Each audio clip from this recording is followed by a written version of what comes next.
De acordo com a Biblioteca Virtual em Saúde do Ministério da Saúde, a dengue é uma doença febril aguda, de etiologia viral e de evolução benigna na forma clássica, e grave quando se apresenta na forma hemorrágica. A dengue é hoje mais importante a arbovirose, que é uma doença transmitida pelos artrópodes, que afeta o homem e constitui um sério problema de saúde pública no mundo, especialmente nos países tropicais, onde as condições do meio ambiente favorecem o desenvolvimento e a proliferação do Aedes aegypti, que é o principal mosquito vetor. O agente etiológico mais clássico do vírus da dengue é um arbovírus, do gênero Flavivirus, que pertence à família Flaviviridae, e são conhecidos 4 sorotipos. 1, 2, 3 e 4. Supostamente tem um 5º sorotipo que está sendo recentemente estudado. Os vetores são mosquitos do gênero Aedes. Nas Américas, a espécie Aedes aegypti é responsável pela transmissão da dengue. Outra espécie, como Aedes albopictus, embora presente no Brasil, ainda não tem comprovado a sua participação nas transmissões, embora na Ásia seja um vetor bastante importante. Seu período de incubação varia de 3 a 15 dias, sendo em média de 5 a 6 dias. Nos livros do médio curso, definem a dengue como a mais importante das arboviroses, sendo transmitida principalmente pelo mosquito Aedes aegypti. Por que é mais importante? Em primeiro lugar, por ser mais frequente. Estima-se que cerca de 50 milhões de pessoas, distribuídas entre 100 países na faixa entre os trópicos, contraíram a doença anualmente. Outro ponto muito importante é que, pelo seu impacto na produtividade, a dengue pode levar a um proeminente quadro de mialgia, deixando o enfermo incapacitado por um longo período.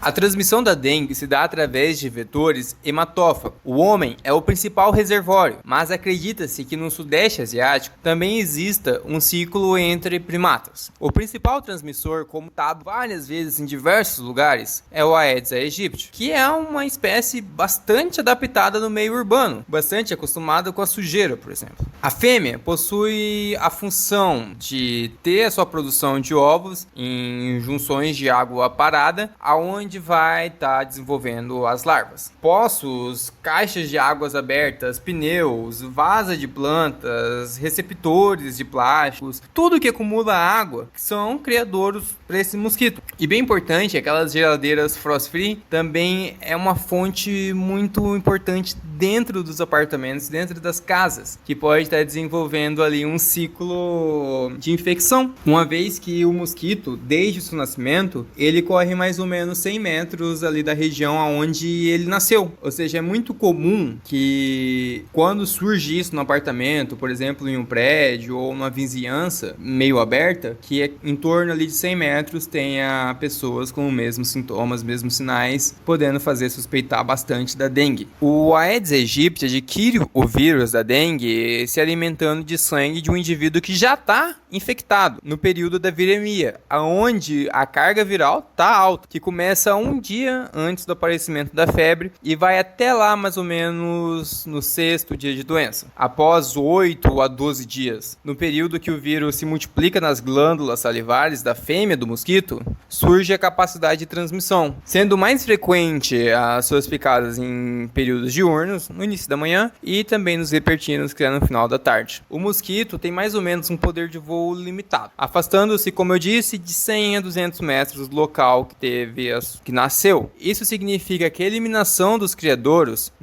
nos domicílios podem impedir o contato dessa região. A expansão geográfica da doença depende bastante do deslocamento de pessoas infectadas, bem como o transporte passivo dos mosquitos e dos seus ovos. Vale lembrar que os ovos são capazes de resistir quando ele fica seco, ou seja, ao dessecamento durante um transporte, por exemplo, e posteriormente podem ser reidratadas por uma eventual chuva.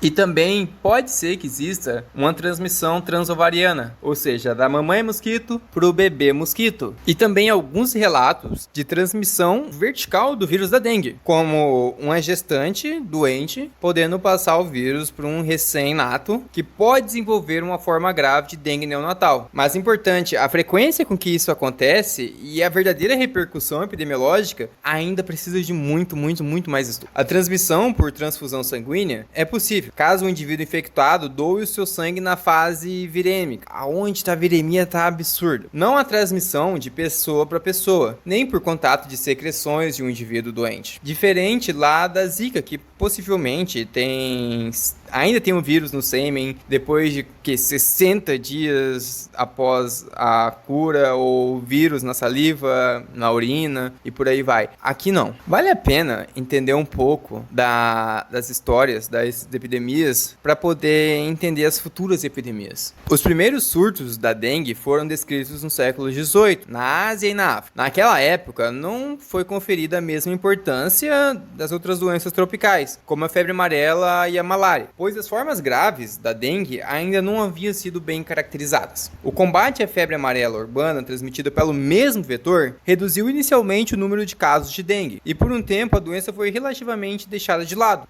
Mas depois, bem depois, no século XX, década de 1950, surgiram novas epidemias e uma hiperendemia lá no Sudeste Asiático, em virtude ao aumento da população e urbanização, e também condições de pobreza, o que se associa a uma maior formação de criadouros de mosquito, maior acumulação de larvinhas na água. Nas Filipinas, lá em 1954, foi descrito o primeiro caso de febre hemorrágica da dengue, e depois, em 1970, as condições da Ásia se repetiram na América Latina. A epidemia, com vários casos de dengue grave, ocorreu em Cuba, em 1981.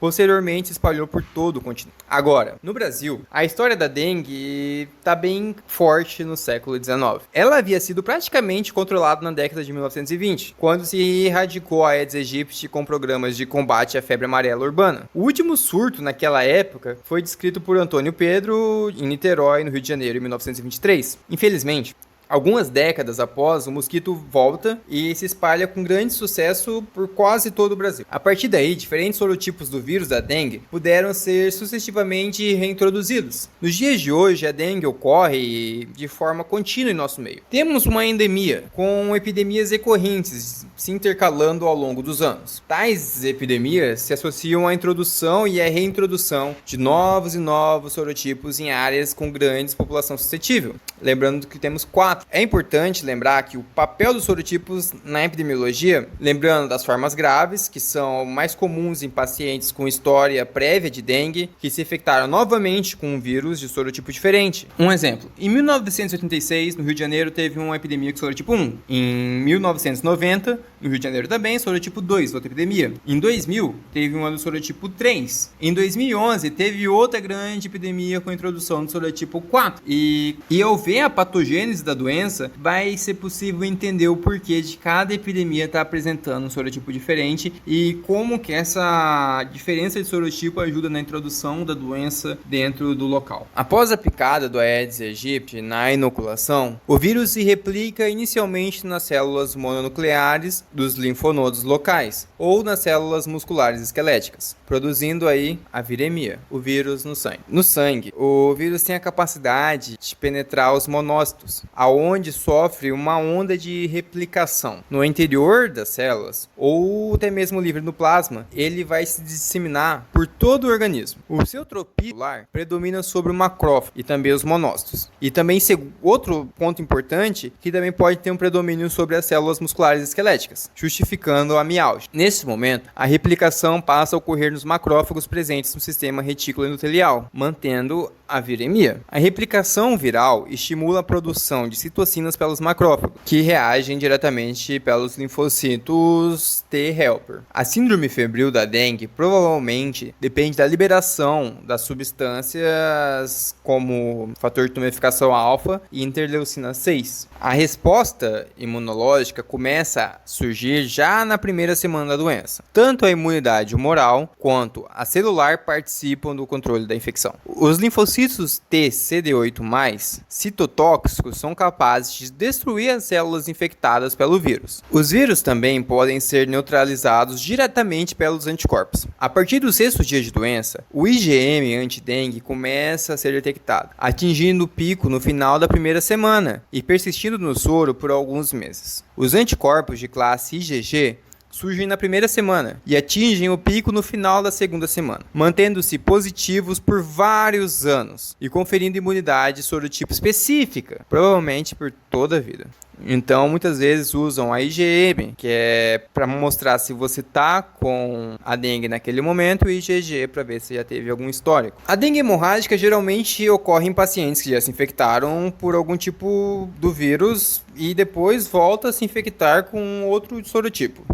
A chance de dengue grave é maior quando a segunda infecção acontece pelo sorotipo 2. Em termos de virulência, em ordem decrescente, temos sorotipo 2, 3, 4 e 1, em ordem de maior e menor virulência. Nem sempre o portador de dengue grave terá sido previamente infectado por um sorotipo da dengue. Alguns pacientes podem evoluir a forma grave na prima infecção, e a explicação mais provável para isso é a existência de uma predisposição genética. Na primeira infecção, o sistema imune do paciente produz anticorpos neutralizantes contra o primeiro sorotipo, tipo sorotipo 1, denominados anticorpos homólogos, que provavelmente permanecerão por toda a vida do indivíduo. Esses anticorpos também oferecem proteção contra outros sorotipos, ou seja, uma imunidade cruzada ou heteróloga, porém de curta duração, meses a poucos anos. Se o mesmo indivíduo for infectado anos mais tarde por um sorotipo diferente, ou seja, uma infecção secundária, por exemplo, o sorotipo 2, que é aquele que tem a maior virulência, os anticorpos não serão mais capazes de neutralizá-lo. Para o novo sorotipo, eles devem ser considerados como anticorpos heterólogos, de caráter subneutralizante. Aí está a base para a principal teoria patogênica da dengue grave, a teoria de Halstead. A teoria de Halstead tem como a ligação de anticorpos heterólogos ao novo sorotipo de vírus da dengue, sem neutralizado. Facilitaria a penetração do vírus no macrófagos por um mecanismo de opsonização, ou seja, uma quantidade muito maior de vírus ganharia o interior dos fagócitos, onde podem se proliferar em larga escala, aumentando a viremia e também estimulando a produção de uma tempestade de citocinas, como fator de tumeficação alfa e interleucina 6, além das proteasas ativadoras do sistema complementar de tromboplastina, como um fator procoagulante. Os linfocitos T, helper CD4+, específicos para os vírus, secretam interferon gama, que age sobre os macrófagos infectados, potencializando a internalização viral e a expressão das moléculas do antígeno leucocitário humano em sua membrana, porque, por sua vez, ativa mais linfócitos T helper CD4+, específicos, para um mecanismo de retroalimentação positiva. Outro efeito de anticorpos subneutralizantes na patogênese da dengue grave é a questão dos lactentes, que herdam anticorpos de IgG anti-dengue da mãe por via transplacentária. Como esses anticorpos são passivos, a tendência é haver uma queda progressiva ao longo dos primeiros 9 meses de vida, passando a níveis subneutralizantes. Uma infecção, nesse caso, até pelo mesmo sorotipo, pode desencadear os fenômenos da teoria de Halstead.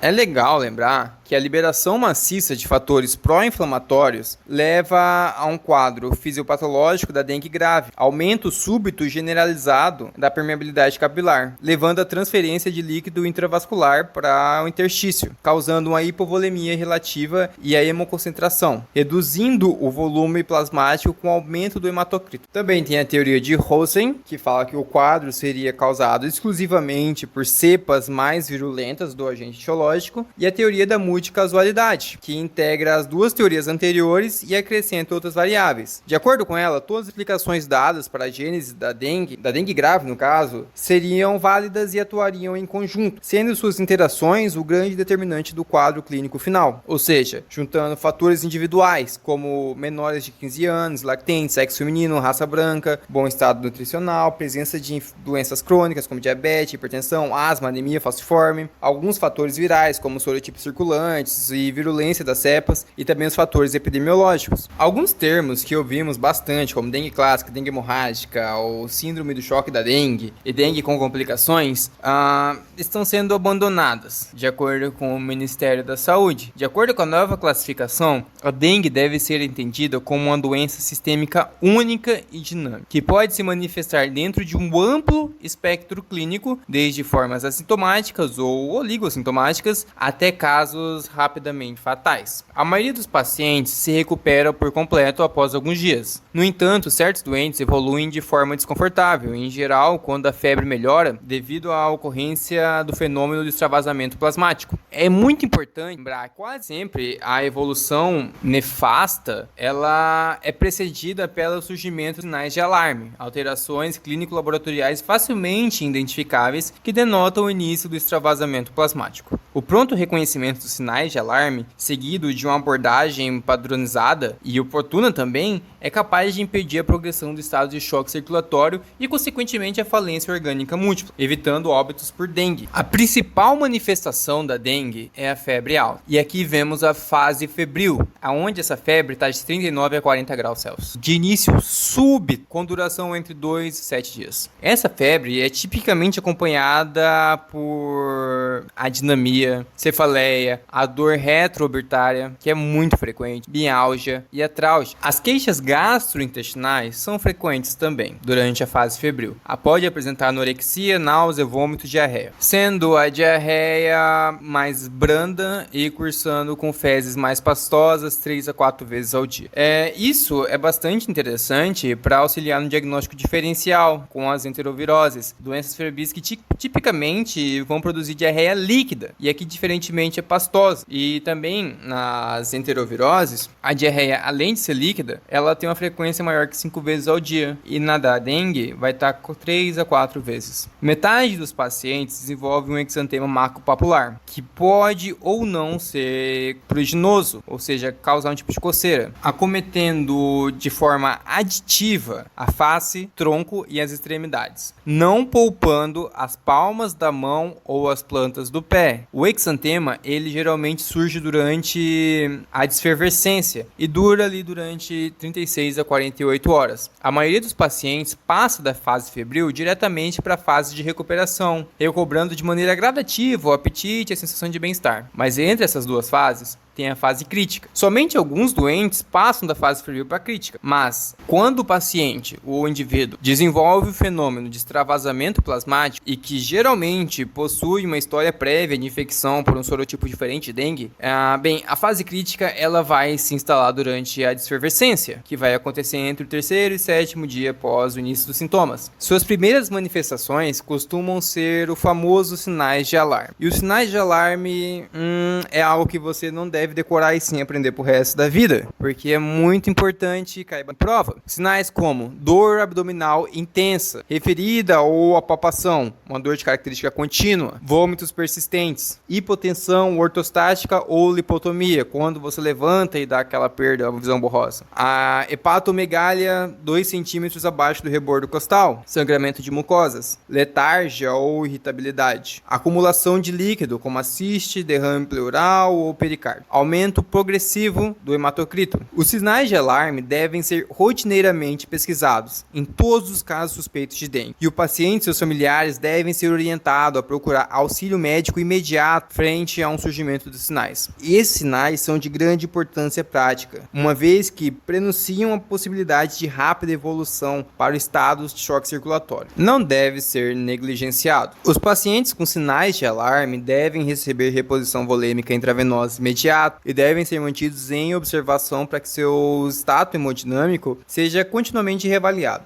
As mudanças podem ser bastante rápidas e as intervenções terapêuticas também devem corresponder na mesma velocidade. A dengue também pode ser considerada grave, mesmo na ausência de extravasamento plasmático, ou seja, não necessariamente tem que ter uma hemoconcentração em choque. Isso claramente é exemplificado pelos indivíduos que desenvolvem hemorragias vultosas ou lesões de órgãos específicos. A hemorragia digestiva é a mais frequente em pacientes com histórias de doença ulcerosa péptica, ou uso de ácido acetilsalicílico, ou anti-inflamatórios não esteroideios, ou até mesmo anticoagulantes.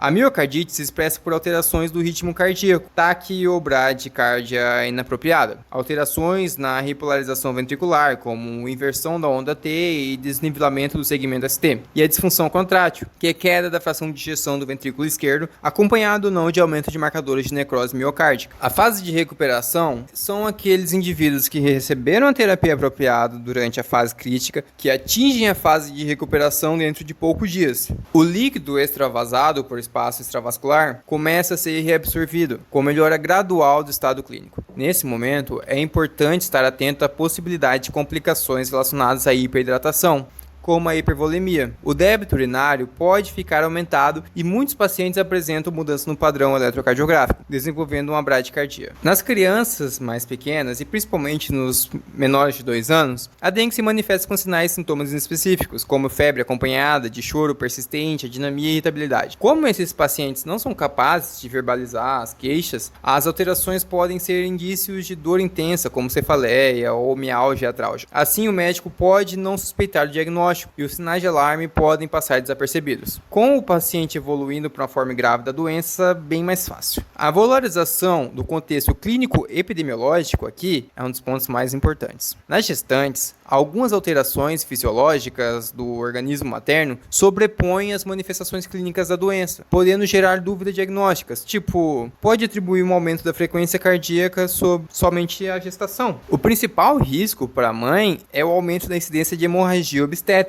E assim, o parto cesáreo deve ser indicado de forma extremamente criteriosa.